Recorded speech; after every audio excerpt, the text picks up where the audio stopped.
대붕의 유혹. 대붕은 다름 아닌 장자 자신을 의미하기도 한다. 아니 정확히 말해서 장자는 오직 대붕이 되었을 때에만 장자일 수 있다고도 말할 수 있다.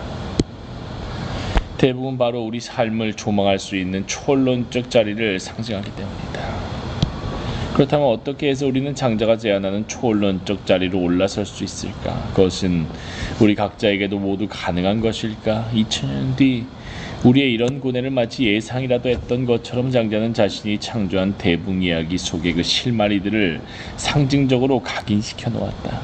그중 우리의 시선을 끄는 것은 다음과 같은 두 가지 측면이다. 첫째, 이 이야기 속에서 대붕은 무엇보다도 먼저 자기 변형의 상징이다. 변형의 테마. 대붕의 출생 비밀은 그가 원래부터 새였던 것이 아니라 처음에는 물고기였다는 데 있다. 이 점에서 대붕은 한때 메추라기보다도 더 낮은 지위에 속해 있었다고 말할 수 있다. 어쨌건 물고기가 메추라기보다는 바닥에, 지면에 더 많이 속박되어 있던 존재이기 때문이다. 둘째, 대붕의 비행은 자유롭다기보다는 오히려 의존적으로 이루어지고 있다. 의존성의 테마. 물고기로부터 변형되어 나온 대붕은 자기 마음대로 비행할 수 있는 존재가 결코 아니었다. 오직 바다를 움직일 정도의 커다란 바람이 불 경우에만, 그럴 때에만 이 대붕이란 거대한 새는 남쪽으로 날아갈 수 있기 때문이다. 분명 대붕 이야기의 주인공이 메추라기가 아닌 대붕인 것은 확실하다. 현실 세계로부터 속박되어 있지만 스스로는 자유롭다고 착각하고 있는 메추라기는 분명 일상적인 우리들의 모습을 반영하고 있다. 그러나 메추라기와 달리 대붕은 현실 세계로부터 비약하여 이 세계를 내려다볼 수 있는 고도를 확보하고 있는 철학자, 즉 장자 본인을 상징한다. 자신의 삶을 비판적으로 성찰할 수 있을 때 우리는 진정으로 자유로워질 수 있는 법이다. 이 점에서 볼 때 메추라기보다 대붕이 자유롭다는 것은 누구에게라도 분명한 사실이다. 그러나 아이러니하게도 스스로를 자유롭다고 간주하는 것은 오히려 대붕이 아니라 메추라기들이다. 흔히 자유라고 하면 우리는 어떤 구속도 없이 자신이 마음먹은 대로 행할 수 있는 그런 상태를 연상하고 난다. 그러나 이런 방식으로 이해된 자유는 현실적으로 불가능한 것이다. 만약 이런 의미의 자유가 가능하다면 우리는 인간의 유한한 조건에 속박되지 않을 것이다.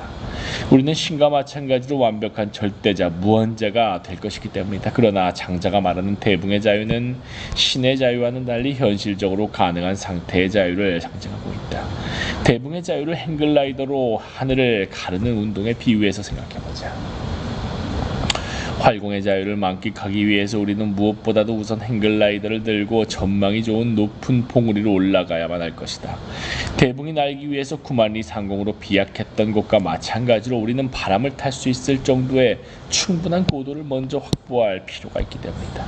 그러나 행글라이더를 타고 높은 봉우리를 박차며 허공에 몸을 맡긴다고 해서 우리의 활공이 저절로 이루어지는 것은 아니다.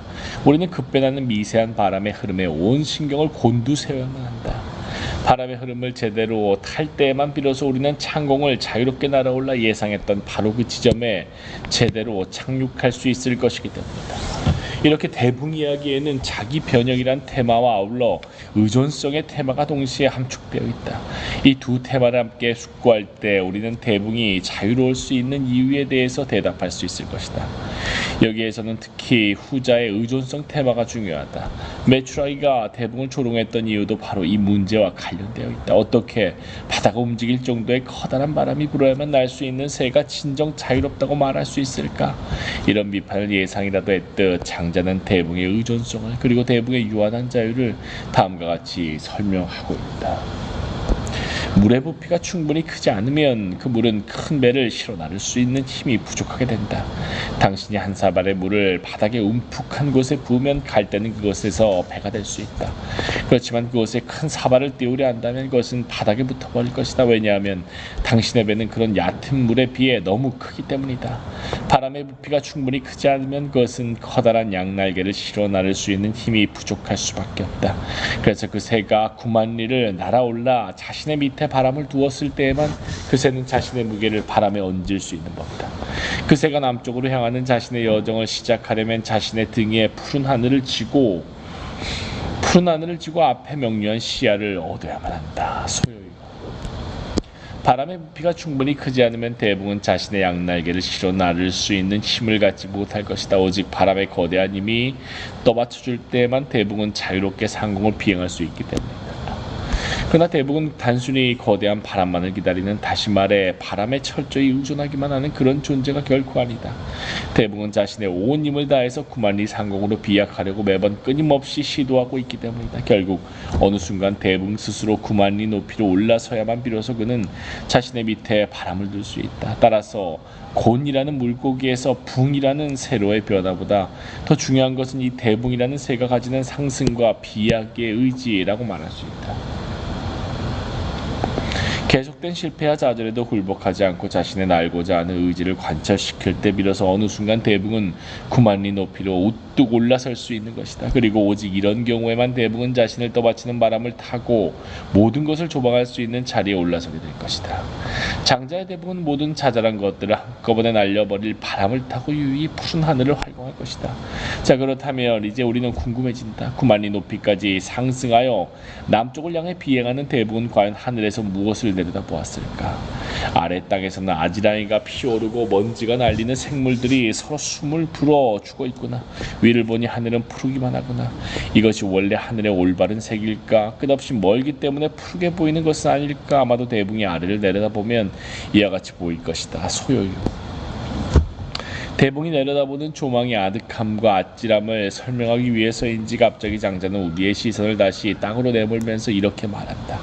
아래의 땅에서는 아지랑이가 피어오르고 먼지가 날리며 생물들이 가쁜 숨을 몰아내쉬고 있다. 자, 그럼 이제 고개를 돌려 하늘을 올려다보자. 하늘은 푸르기만 하다. 그러나 푸른 빛은 하늘이 원래 가지고 있던 색깔일까? 아니면 끝없이 멀기 때문에 일종의 착시현상으로 푸르게 보이는 것일 뿐일까? 그렇다면 구만리 상공 위를 웅장하게 비양하고 있는 대붕은 이 세계와 이곳에 살고 있는 우리 자신을 어떻게 바라보고 있을까? 아쉽게도 장자는 대붕의 조망에 대해 여운을 남기며 이 이야기를 마무리한다. 마치 구만리 아래에 있는 우리가 이 대지에 서서 구만리 위에서 벌어지는 사건들, 즉 위대한 새 대붕의 비행과 그의 조망에 대해 알 길이 없다는 듯이 바로 이 대목에서 우리는 조바심이 날 수밖에 없다. 그런데 흥미로운 점은 이러한 조바심이 우리로 하여금 대붕 이야기 다음에 전개되고 있는 장자의 이야기들의 귀를 기울이도록 만든다는 점이다. 마치 장자의 대붕 이야기는 아라비안 나이트에서 세라자데가 들려준 첫 번째 날 밤의 이야기를 닮아있다. 하룻밤을 지내고서 그녀를 죽이려고 했던 왕은 그녀가 하다가만 이야기의 결말을 듣기 위해 결국 천일을 보내야 하지 않았던가. 알바트로스의 피해. 대부분의 사람들에게 장자의 대붕 이야기는 자유의 이야기로 기억되고 있다. 분명 매우 높은 곳에서 자유롭게 비행하는 대붕의 모습은 메추라기 같은 새들보다 한결 자유로워 있다. 그러나 사실 이런 인상은 표면적인 것에 지나지 않는다. 천천히 대붕 이야기를 읽다 보면 우리는 예기치 못한 사실을 엿볼 수 있게 된다. 스스로 자유롭다고 생각하고 있는 것은 대붕이 아니기 때문이다. 오히려 자유를 만끽하고 있는 것은 바로 메추라기들이 아니었던가. 메추라기와는 달리 대붕은 자유롭다고 느끼기는커녕 오히려 자신이 자유로운지조차 신경 쓸 틈이 없는 숨가쁜 존재로 비춰진다. 바로 이런 이유로 메추라기는 대붕의 거대함을 조롱하고 대붕은 진정 자유롭지 못한 존재라고 단정하기까지 했던 것이다. 그렇다면 장자는 비아냥거리는 메추라기의 입을 빌려 무슨 이야기를 하고 싶었던 것일까? 그것은 바로 철학과 철학자의 숙명, 일상에 매몰되어 있는 일반인들에게 조롱거리로밖에 비춰지지 않는 철학자의 비극에 관한 것이다. 여기에서 우리는 시인의 비극적 숙명을 슬프게 노래했던 프랑스의 시인 보들레르를 떠올리지 않을 수가 없다. 깊은 바다 지치는 배를 뒤쫓는 태평꾼인 느림보 길동무들, 커다란 바다새 신천홍들을 뱃사람들은 흔히 장난삼아 잡는다. 널빤지들 위에 내려놓이자마자 이 창공의 왕들도 서투르고 수줍고 가엾게도 그 크고 하얀 날개를 노들처럼 제 곁에 버려둔다. 날개 놓친 이 길손 얼마나 키가 주고 어색한가. 전에는 그토록 아름답더니 얼마나 우습고 초라한몰고 꼴통대로 불이 건드림에 약 올리는 사람의 절뚝거리며 못나는 병신신용에 드는 사람, 폭풍 속을 넘나들며 활자비를 비웃는 이 구름의 왕자를 닮은 것이 바로 시인. 땅 위로 쫓겨나 놀림당하는 마당에서는 그 거인 같은 날개 때문에 걷지도 못하다니. 보들레르, 알바트로스. 대붕과 메추라기 사이의 대조는 보들레르에게 있어 알바트로스라는 새와 선원들 사이의 대조로서 반복되고 있다. 여러분들은 알바트로스를 본 적이 있는가? 이 새는 추운 북극 지방에서 서식하며 커다란 날개로 매우 높이 그리고 아주 의연하게 날 수 있는 새로도 유명하다. 그러나 알바트로스를 직접 본 많은 사람들은 웃음을 금치 못할 것이다. 이 새가 눈 덮인 땅 혹은 호수에 착륙할 때의 모습은 그야말로 웃음깡스러울 정도로 요란스럽기 때문이다. 아주 높은 하늘에서의 우아함과는 달리 알바트로스는 거의 떼굴떼굴 구르다시피 하면서 아찔하게 착륙하는 새이다. 이것은 그의 날개가 너무도 크기 때문에 벌어지는 불가피한 현상이었던 셈이다. 착륙이 요란스러운 것과 마찬가지로 알바트로스의 이륙 또한 거창하기만 하다. 충분한 도약의 공간을 확보하지 못한다면 하늘로 비상하기 어려울 것임은 분명하다. 그래서 그런지 극지방을 지나가는 배의 선원들은 그다지 어렵지 않게 알바트로스를 포획할 수 있었다고들 한다. 그러나 선원들이 별 생각 없이 장난삼아 창공의 왕을 잡아서 조롱하는 것을 보고서 보들레르는 시인으로서 자신의 운명과 그 비극을 직감하게 되었다. 폭풍 속을 넘나들며 활자비를 비웃는 이 구름의 왕자를 닮은 것이 바로 시인. 땅 위로 쫓겨나 놀림당하는 마당에서는 그 거인 같은 날개 때문에 걷지도 못하다니. 알바트로스가 의연하게 날 수 있는 것은 활자비가 쏘는 활을 비웃을 정도로 아주 높은 곳, 모든 것을 쓸어가듯이 격렬하게 휘몰아치는 폭풍우가 부는 바로 그런 곳뿐이다. 보들레르는 알바트로스가 날고 있는 장소야말로 시인의 상상력이 펼쳐지는 창조의 공간을 상징한다고 보았다. 비트겐슈타인이 말했던 것처럼 세계를 영원한 모습 아래에서 포착하기 위해서 시인 역시 영혼의 높이까지 비상해야만 한다. 그러나 영혼의 높이 혹은 폭풍이 요동치는 곳에서 머물기 위해 시인은 땅의 세계에서와는 확연히 다른 거대한 날개를 가지고 있어야만 한다. 그러나 이 거대한 날개는 애석하게도 땅의 세계에서는 도무지 쓸모가 없는, 그래서 조롱거리밖에 되지 않은 애물단지이다. 보들레르가 보기에 바로 이 대목의 시인의 비극적 운명이 자리잡고 있다. 흥미로운 일인데 알바트로스는 동양에서는 신천홍이라고 불리고 있다. 신천홍. 이 말은 하늘을 믿고 있는 늙은이 같은 새라는 뜻이다. 우리는 땅을 믿고 살고 있고 메추라기 같은 새는 나뭇가지를 믿고 살고 있다. 그러나 알바트로스는 하늘을 믿고서 살아가는 새이다. 그렇다면 하늘을 너무도 편안한 안식처로 생각하고 있는 알바트로스가 어떻게 땅에서 편안히 지낼 수 있겠는가? 어떻게 알바트로스가 인간들의 땅에서 유쾌할 수 있단 말인가? 땅에서라면 이 새 역시 결국 너무도 어색하고 불편한 시간을 경험할 수밖에 없을 것이다. 알바트로스와 선원 사이의 차이, 그리고 대분과 메추라기 사이의 차이, 이것은 우리를 일종의 결단으로 내몰고 간다. 모든 것을 조망할 수 있는 초론적 자리에 설 것인가, 아니면 일상의 삶에 매몰되어 무반성적으로 살 것인가. 물론 보들레르는 선원으로부터 조롱받는 알바트로스가 되고자 하며 장자는 메추라기로부터 조롱받는 대붕이 되고자 한다. 어쩌면 초론적 자리에 서려는 비약은 일상에 매몰된 사람들의 오해와 조롱을 뚫고 끈덕지게 사유하면서 살아가겠다는 의지의 표현일 수 있다.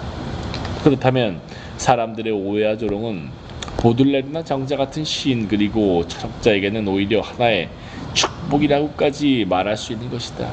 그것은 보들레르나 장자가 초론적인 자리에 서 있는 상당히 비범한 존재라는 것을 보여주는 하나의 징표일 수 있다. 초론적.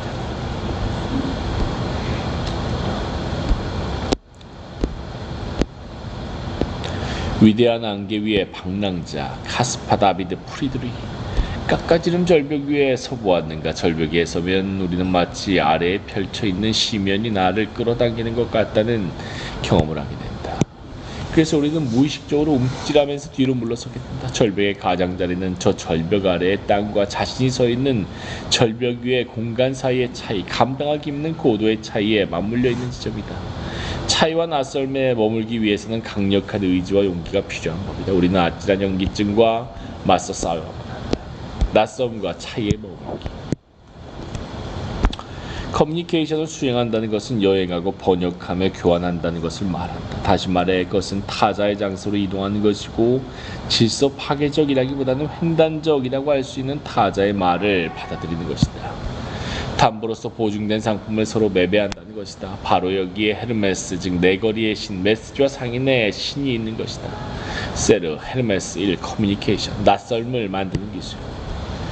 대붕 이야기의 메추라기는 일상적 삶에 매몰되어 있는, 따라서 자신의 삶을 비판적으로 성찰하지 못하는 사람들을 상징한 것이다.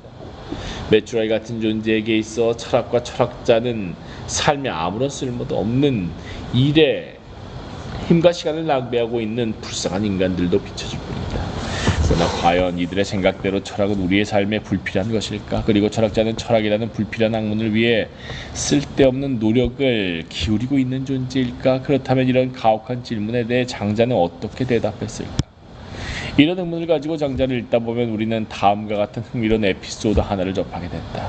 해시가 장자에게 말했다. 자네의 말은 쓸모가 없네. 그래서 장자가 말했다. 쓸모 없음을 알아야만 함께 쓸모 있음에 대해 이야기할 수 있는 법이네. 땅은 정말로 넓고 큰 것이네. 그렇지만 지금 당장 사람이 쓸모를 느끼는 것은 단지 자신의 발이 닿고 있는 부분뿐이라네. 그렇다면 발이 닿은 부분만을 남겨두고 그 주변을 황천, 저 깊은 곳까지 파서 없앤다면 그래도 이 땅이 이 발이 닿고 있는 부분이 쓸모가 있겠는가? 왜물? 해시는 장자의 선배에 해당되는 사상가라고 말할 수 있다. 그는 고대 중국 철학사에서 공손령과 함께 언어 철학과 논리학 분야의 선두주자였던 인물이다. 그래서 이후에 공손령과 함께 해시는 명가라고 불리게 되었다. 장자는 해시로부터 많은 사상적 요인, 특히 상대방의 주장을 논박하고 해체하는 테크닉을 배울 수 있었다. 그래서 그런지 장자책 전편에는 해시와 관련된 많은 에피소드들이 등장하고 있다. 방금 읽어본 땅 이야기도 그 가운데 하나 있다. 이 이야기에서 해시는 메추라기의 경우와 매우 유사하게 장자의 철학이 쓸모없다고 조롱한다. 그러나 장자는 쓸모가 있으면 쓸모가 없음을 알아야만 논의될 수 있는 것이라고 가볍게 대꾸하고 있다. 이 간단한 답변의 의미는 무엇인가? 쓸모를 강조하는 우리의 일상적인 삶을 표면적으로는 쓸모가 없어 보이는 철학을 통해서만 제대로 음미될 수 있다는 말인가? 그렇다면 쓸모가 없는 철학이 우리의 삶을 성찰할 수 있도록 해준다는 점에서 더 큰 쓸모가 있다고 장자는 말하려고 했던 것일까? 그러나 아이러니해 보이는 이런 표현 뒤에는 다시 말해 장자가 이야기하고 있는 철학의 쓸모없음 이면에는 보다 더 심오한 의미가 숨겨져 있다. 그것은 과연 무엇일까? 우리는 이어지는 장자의 이야기를 좀 더 음미해 봄으로써 그 실마리를 얻을 수 있다. 장자가 쓸모없음을 이야기하기 위해서 지금 사용하고 있는 사례 자체가 사실 매우 중요하다. 이 사례를 통해 우리는 장자의 철학이 어떤 논리로 이루어졌는지를 직감할 수 있기 때문이다. 자, 이제 그가 쓸모없음을 어떤 식으로 비유하는지 살펴보도록 하자. 장자의 비유는 단순하다. 그의 말대로 땅에 서 있을 때 우리가 필요로 하는 부분은 단지 내 발이 딛고 있는 그 한 부분의 땅일 뿐이다. 그래서 이 순간 우리가 밟고 있지 않은 발 모양 옆의 다른 땅들은 사실 우리에게 불필요한 땅으로 보일 수밖에 없다. 그러나 장자는 이렇게 우리에게 되묻는다. 그렇다면 당신이 딛고 서 있는 부분을 제외한 나머지를 모든 땅들을 없애버린다면 그때는 어떻게 될 것인가? 말할 필요도 없이 우리는 잠시 동안도 서 있기가 어려울 것이다. 장자의 이야기를 듣는 순간 우리는 망치로 머리를 얻어맞은 듯이 일순간 현기증을 일으키게 된다. 그리고 우리 자신이 딛고 있는 땅과 그렇지 않은 땅을 낯설게 살펴보게 된다. 바로 이 대목이 중요하다. 장자의 짧은 이야기를 통해 우리는 자신이 서 있다는 자명한 사태를 매우 낯선 상황으로 경험할 수 있기 때문이다. 현실적으로 달라진 것은 전혀 없다. 나는 내가 딛고 있는 땅이 여전히 서 있고 내가 밟고 있지 않은 땅들도 여전히 내 옆과 앞에 펼쳐져 있다. 그러나 이제 무엇인가 예전과는 크게 달라 보인다. 나는 내가 서 있다는 것 자체를 하나의 축복으로 혹은 경이로운 행위로 바라볼 수 있게 된다. 느낄 수 있는가? 방금 대붕이 우리 곁을 스치며 날아갔다는 사실을. 장자에게서 대붕이란 존재는 바로 우리 삶을 낯설게 보도록 만드는 초론적 자리를 상징했던 것이다. 대붕, 낯설게 보기. 우리가 자신이 선 자리를 아찔하게 체험할 수 있다면 바로 그때 대붕은 우리 곁을 스치고 지나간다. 땅 이야기에서 대붕이 우리 곁을 지나친 지점 역시와 유사하다. 그것은 바로 발이 닿는 부분을 남겨두고 그 주변의 황천, 저 깊은 곳까지 파서 없앤다면이라는 대목이다. 장자가 도입한 가정을 현실화한다면 우리는 결국 낭떠러지에 서 있게 될 것이다. 우리 앞에 유혹하듯이 혀를 날름거리며 입을 벌리고 있는 깊은 심연이 놓여있다. 식은땀이 등 뒤에 흘러내린다. 내 앞이 평탄한 평지였다면 정말 얼마나 좋을까.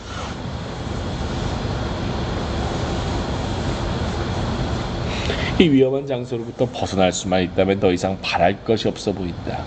장자는 이렇게 낭떠러지의 위험스럽고 아찔한 경험을 지금 평지의 자리에 도입하고 있는 것이다. 결국 장자의 대붕은 평지에 서 있음과 낭떠러지, 가장자리에 서 있음 즉 평지와 낭떠러지 사이의 차이에서 횡하게 날고 있었던 셈이다. 평지에 서 있는 경험은 그 자체로서는 전혀 낯선 경험이 될 수 없다. 오직 낭떠러지의 경험으로부터 반추되었을 때에만 평지에서의 경험이 생소한 무엇으로 우리에게 부각될 수 있는 법이다. 이것이 바로 전형적인 장자의 스타일이다. 사실 땅 이야기에서 장자가 강조한 것은 쓸모없음의 가치를 도입했다는 점이 결코 아니다. 장자는 일상적인 쓸모있음에 대해 쓸모없음이라는 영역을 새롭게 도입하려고 한 것이 아니란 말이다. 이 이야기를 통해 장자가 부각시킨 것은 낭떠러지의 경험을 일종의 차이의 경험으로서 도입했다는 점이다.